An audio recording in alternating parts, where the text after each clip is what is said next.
కేంద్రం వరుస సమావేశాలతో ఢిల్లీలో వాతావరణం వేడెక్కింది. ప్రధాని మోడీ అధ్యక్షతన కేబినెట్ మీటింగ్ ముగిసింది. అయితే పరిపాలనాపరమైన అంశాలకి కేబినెట్ బ్రీఫింగ్ పరిమితమైంది. సరిహద్దు ఉద్రిక్తతలపై ప్రస్తుతానికి సైలెన్స్ గా ఉంది. పాక్ పై ఎలాంటి చర్యలు తీసుకుంటున్నారో కేంద్ర మంత్రి అశ్విని వైష్ణవ్ తెలపలేదు. కేంద్ర కేబినెట్ లో చర్చించిన అంశాలపై ఆచితూచి స్పందించారు అశ్విని వైష్ణవ్. నిన్న ఈ రోజు వరుసగా జరిగిన కీలక సమావేశాల్లో ఈ రోజు సిసిపిఏ సిసిఎస్ తో పాటు కేబినెట్ మీటింగ్ జరిగింది. అయితే కేవలం పరిపాలనాపరమైనటువంటి డెసిషన్స్ కు సంబంధించి మాత్రమే చర్చించినట్టుగా తెలుస్తోంది. పహల్గామ్ ఘటన కావచ్చు, పాక్ మీద సరిహద్దు ఉద్రిక్తతలు కావచ్చు, ఎలాంటి చర్యలు తీసుకుంటున్నారు పాక్ మీద, ఇలాంటి విషయాలేవి కూడా కేంద్ర మంత్రి అశ్విని వైష్ణవ్ బయటకు తెలపలేదు. కేంద్ర కేబినెట్ లో చర్చించిన అంశాలపై చాలా ఆచితూచి స్పందించారు అశ్విని వైష్ణవ్. 2 గంటల పాటు మంత్రివర్గ సమావేశం జరిగింది. ప్రధాని మోడీతో విడివిడిగా సమావేశమయ్యారు మంత్రులు రాజ్నాథ్ సింగ్, అమిత్ షా.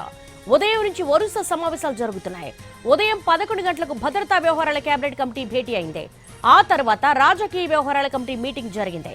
వరుస సమావేశాల్లో దేశ భద్రత, ఉగ్ర దాడి, పాక్ పై ఆంక్షలు, పార్లమెంటు సమావేశాల నిర్వహణపై సమాలోచనలు జరిపారు. వారం రోజుల్లో తీసుకున్న నిర్ణయాలు, వాటి అమలుపై సమీక్ష చేశారు. తాజాగా కేంద్ర కేబినెట్ తీసుకోబోయే నిర్ణయంపై సర్వత్రా ఉత్కంఠ నెలకొంది. కేబినెట్ లో ఏం తీర్మానం చేశారు అన్న దానిపై ప్రజలంతా ఉత్కంఠగా ఎదురు చూశారు. అయితే కేంద్ర మంత్రి అశ్విని వైష్ణవ్ కేబినెట్ బ్రీఫింగ్ లో పాలనాపరమైన అంశాలు మాత్రమే వివరించి వెళ్లిపోయారు. సరిహద్దు ఉద్రిక్తతలకు సంబంధించి ప్రస్తుతానికైతే సైలెన్స్ కొనసాగుతోంది. పాక్ పై ఎలాంటి చర్యలు తీసుకుంటున్నారో కూడా కేంద్ర మంత్రి అశ్విని వైష్ణవ్ కేబినెట్ అంశాలకు సంబంధించి బ్రీఫ్ చేయలేదు. నిన్న ఈ రోజు వరుసగా బ్యాక్ టు బ్యాక్ కీలక సమావేశాలు నిర్వహించారు. ఈ రోజు సిసిపిఏ సిసిఎస్ తో పాటు కేబినెట్ మీటింగ్ కూడా జరిగింది.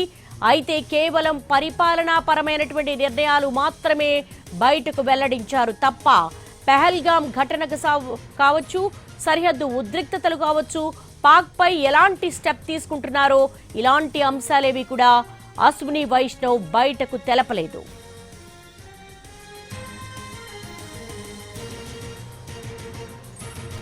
కేంద్రం వరుస సమావేశాలతో ఢిల్లీలో వాతావరణం వేడెక్కింది.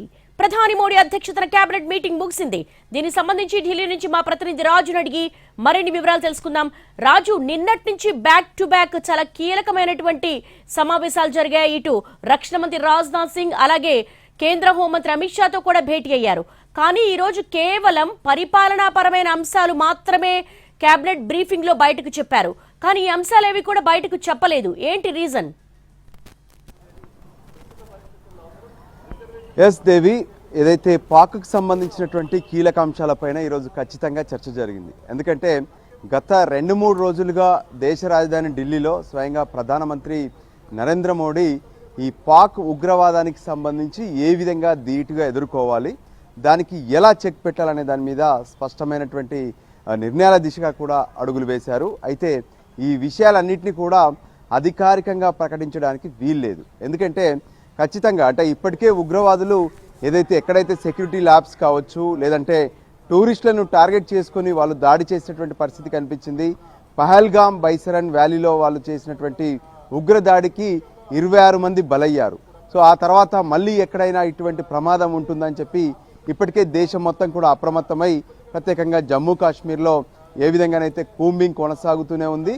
మరోపక్క ఎలాగైనా సరే ఈ ఉగ్రవాదుల్ని పెంచి పోషిస్తున్నటువంటి పాక్కు సరైనటువంటి బుద్ధి చెప్పాలనే ఆలోచనతో వాళ్ళు కనిపిస్తున్నారు. అందులో భాగంగానే 2 రోజుల క్రితం మనం చూస్తే సిడిఎస్ చీఫ్ ఆఫ్ డిఫెన్స్ స్టాఫ్తో ప్రత్యేకంగా రాజ్నాథ్ సింగ్ మొదట సమావేశమయ్యారు. ఈ సమావేశంలో త్రివిధ దళాలకు సంబంధించినటువంటి పొజిషన్స్, సో నావికా దళం, ఆకాశ మార్గాన గగనతలం కావచ్చు, ఇటు భూమార్గాన ఈ 3 దళాలు ఏ విధంగా సిద్ధంగా ఉన్నాయి, ఒకవేళ యుద్ధమే వస్తే వాళ్ళు ఏ విధంగా పాకిస్తాన్ని మట్టి కురిపించేందుకు సిద్ధంగా ఉన్నారనే అంశాల మీద వాళ్ళతో ప్రత్యేకంగా గంటల పాటు సుదీర్ఘ సమావేశం జరిగింది. సో ఆ సమావేశం పూర్తయిన తర్వాత నిన్న ప్రత్యేకంగా ప్రధానమంత్రి నరేంద్ర మోడీతో కేంద్ర రక్షణ శాఖ మంత్రి రాజ్నాథ్ సింగ్, దాంతోపాటు జాతీయ భద్రతా సలహాదారుడు అజిత్ దోవల్, మరోపక్క త్రివిధ దళాల అధిపతులు కూడా సమావేశమయ్యారు.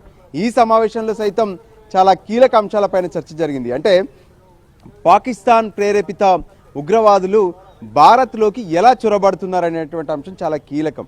ఎందుకంటే కాశ్మీర్ను అడ్డాగా చేసుకొని ఉగ్రదాడులు చేస్తూ సాధారణ ప్రజలపై విరుచుకుపడుతూ ఉంటే దాన్ని ఎదుర్కోవాలంటే ఏ విధంగా సరైనటువంటి సమాధానం చెప్పాలి, దీనికి గల మూలాలేంటి, వాటిని మట్టు పెట్టాలంటే భారత్ తీసుకోవాల్సినటువంటి చర్య